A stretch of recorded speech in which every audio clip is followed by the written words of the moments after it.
Hi guys, সবাই কেমন আছেন? আশা করছি সবাই ভালো আছেন। তো আমি আজকে আবারও একটা নতুন রান্নার রেসিপি নিয়ে চলে এসেছি। তো আজকে আমি বানাবো পালক পনির। তো পালক পনির বানাতে যে উপকরণগুলো লাগবে আমি এখানে সব নিয়ে নিয়েছি। তো দেখে নিন। এখানে আমি নিয়ে নিয়েছি ফার্স্টে একটা বড় সাইজের টমেটোকে আমি চপ করে কেটে নিয়েছি। আর আচ্ছা, এখানে 3টে পেঁয়াজকে আমি কেটে নিয়েছি, মাঝারি সাইজের পেঁয়াজ। তো চপস করে আর কেটে নিয়েছি। আর এখানে আছে কাঁচা লঙ্কা কুচানো আর 10-12টা মতো কাজু। আর এখানে আছে পালং শাক। তো পালং শাকটা আমি ধুয়ে পরিষ্কার করে আর নিয়ে চলে এসেছি, ছোট ছোট করে কেটেও নিয়েছি। আর এখানে 250 গ্রাম আমি পনির নিয়ে নিয়েছি। তো পনিরটা আমি কেটেও নিয়ে চলে এসেছি। আর পনির কাটাটা দেখতেই পাচ্ছেন, পনিরটা আমি চৌকো চৌকো করে আর ছোট ছোট করে কেটে নিয়েছি।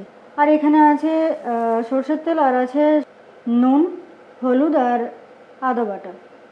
তো চলুন দেখতে থাকুন। তো ফার্স্ট আমি কড়াইতে জল দিয়ে দিচ্ছি। তো হাফ টিস্পুন নুন দিয়ে দিলাম।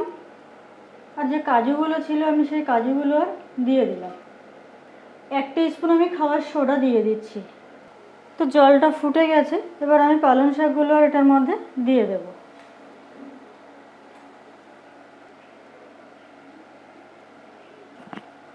তোমার পালং শাকটা সিদ্ধ হয়ে গেছে, আমি গ্যাসের ফ্লেমটা অফ করে দিলাম, দিয়ে আর এটাকে নামিয়ে নিচ্ছি। এই যে আমি একটা বোলের মধ্যে বরফ দিয়ে নিয়েছি আর জল দিয়েছি, তার মধ্যে কিছুটা বরফ দিয়েছি। এরকমভাবে দিলে কি পালং শাকের রঙটা আর ফেড হবে না। তো তাই জন্য আমি আর তো এই যে এটা আবার এইভাবে আমি চেপে আর মিক্সি জারের মধ্যে দিয়ে দেব। ভালোভাবে চেপে নেব, কারণ এই জলটা যাতে না থাকে।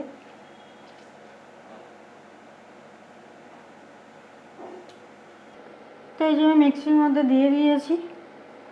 আর এটার মধ্যে অল্প একটু জল দেব, হাফ বাটি মতো আমি জল দিয়েছি। তো এটা আমি ঢেকে দিয়েছি। এবার এটাকে আমি পেস্ট করব, করে নিয়ে চলে আসছি।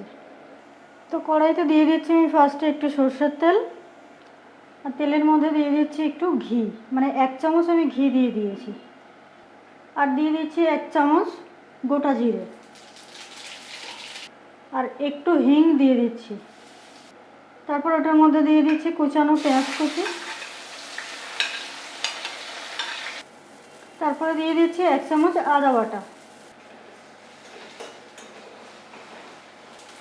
পরিমাণ মতো নুন দিয়ে দিচ্ছি। হাফ টিস্পুন হলুদ গুঁড়া। তারপরে আমি টমেটো কাটাটা দিয়ে দিলাম, আর লঙ্কা কুচিটাও দিয়ে দিলাম।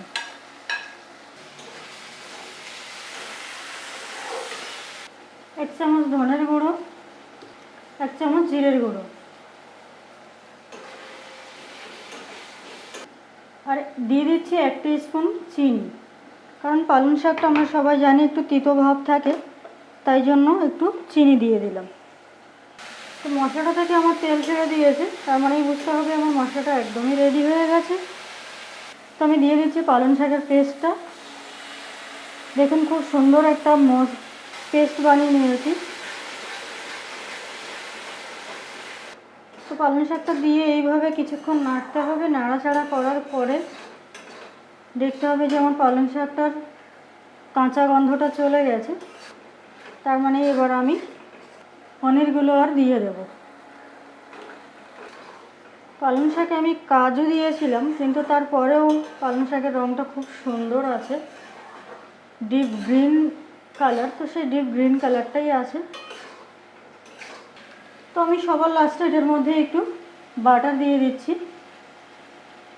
সবার লাস্টে একটু বাটার দিলে কি হবে, খুব সুন্দর একটা সেন্ট বেরোবে। ওই জন্য আমি সবার লাস্টে একটু বাটার দিয়ে দিলাম।